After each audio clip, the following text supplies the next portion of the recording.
আসসালামু আলাইকুম রহমতুল্লাহ বারকাত।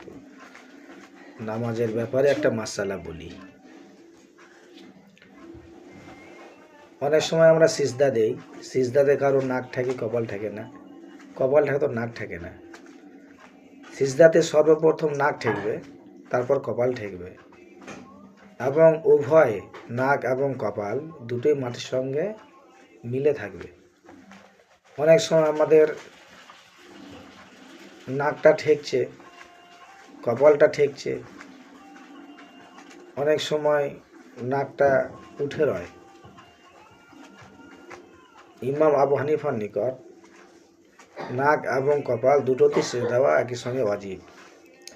ইচ্ছাকৃতভাবে কেউ যদি ছেড়ে দেয় তাহলে সেই সিজদাটা আদায় হবে না।